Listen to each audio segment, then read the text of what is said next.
પતિ એની રીસામણે બેઠેલી પત્નીને દરરોજ ફોન કરતો. એક વખત સાસુએ ફોન ઉપાડ્યો કે તમને કેટલી વાર કીધું છે કે અમારી છોકરી તમારી ઘરે હવે નહીં આવે તો હું કામ ફોન કર્યા રાખો છો? બોલો કે એટલે ફોન કરું છું કે નહીં આવે ને એ સાંભળીને જ મજા આવે છે.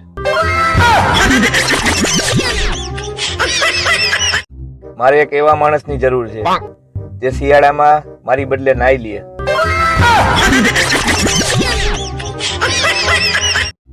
વહુ સાસુ ને કે શું ડાકણ જેવી લાગુ છું?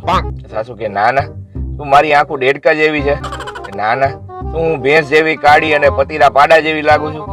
ના ના. તમને આવું કેમ વિચાર આવે છે? અરે ઈ કે હું કહું ઈ કે આખી શેરીની બાઈઓ મને એમ કે છે કે રમલાની ઘરવાળી તો અસલ એની હાહુ જેવી જ થઈ.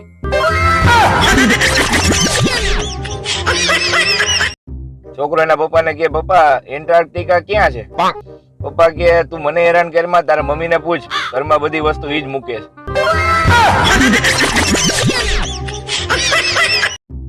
માછલી આખી જિંદગી પાણીમાં રહે છે તોય એની વાસ જાતી નથી. તો આપણે શિયાળામાં 2 દી પાણીથી નો નાય એનાથી શું ફેર પડે? એટીએમ માંથી પૈસા કાઢીને ગણવા વાળાને એક સવાલ. માની લ્યો કે પૈસા ઓછા નીકળ્યા તો તમે કરી શું લેવો?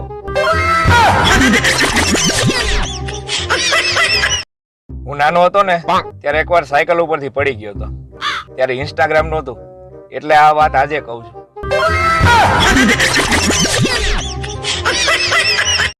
ગુજરાતમાં ના પાડવાની રીતો પાકું નથી, નક્કી નથી કેતો. એવું હોય તો પછી ફોન કરજે ને, ઘરે પૂછવું પડશે. લગભગ તો ઘરે ના જ પાડશે તો જોયું જાય. હાલ ને. કાલે પત્નીને બીવડાવવા ગામમાંથી ખોટી ગરોડી લઈ આવ્યો. ઘરે પહોંચ્યો ને ત્યાં તો એ ઉંદેડાની પૂંછડી પકડીને ઉંદેડાને બહાર ઘા કરવા નીકળી હતી.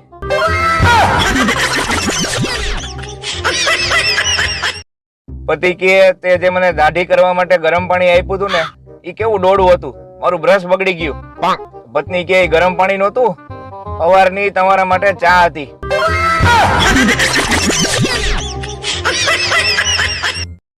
આ પ્રાણીઓને દુઃખ થતું હોય છે કે અમે ને રહી ગયા અને માણસો એનિમલ બનીને ફેમસ થઈ ગયા. શિયાળામાં આ ઠંડીનો ફાયદો એ છે કે એકનો એક શર્ટ સ્વેટર નીચે 15 થી 20 દિવસ હાલી જાય.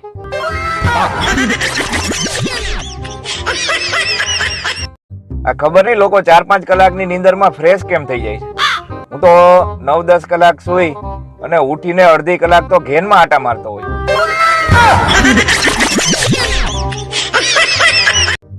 વાહ હોય ને વાહ, એનાથી શરીરનું ખાલી એક જ અંગ પકડાય છે, પણ પરણવાથી આખે આખો માણસ જ પકડાઈ જાય છે.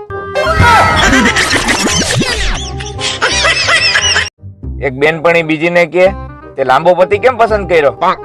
ઓલી કે એટલે કે હું જયારે વાત કરું ને ત્યારે માથું ઊંચકીને વાત કરી શકું અને ઈ જયારે મારી યારે વાત કરે ને તો માથું નમાવીને વાત કરે. એટલે માખી ને મચ્છર ના લગ્ન થયા. બીજે દિવસે માખી તો જોર જોરથી રોવા માંડી. એની બેનપણી આવીને પૂછ્યું કે શું થયું? એલી કે કાંઈ નહીં, રાત્રે તો ઈ કે મેં ગુડ નાઇટ ચાલુ કરી, સવારે તારા જીજાજી ગુજરી ગયા. તો પૂછવાનું એ હતું મિત્રો કે ગોદડામાં નેટ સરખું પકડાય છે ને કે મોટું બહાર કાઢવું પડે છે? આ વેકેશનમાં ઊંઘ એટલી બધી વધી ગઈ છે કે સપનાઓની વચ્ચે એડ આવવા માંડી.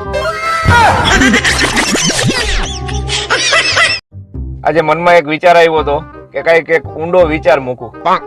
પછી એવો પાછો વિચાર આવ્યો કે હારું કોક ડૂબી જાય તો.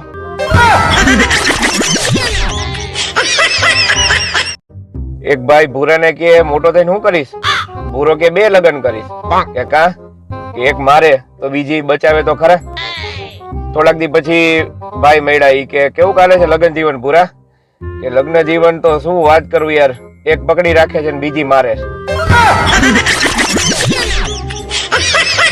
સારું છે આ મગજના વિચારોના સ્ક્રીનશોટ નથી પડતા, નકર દરરોજ દિવાળી હોય.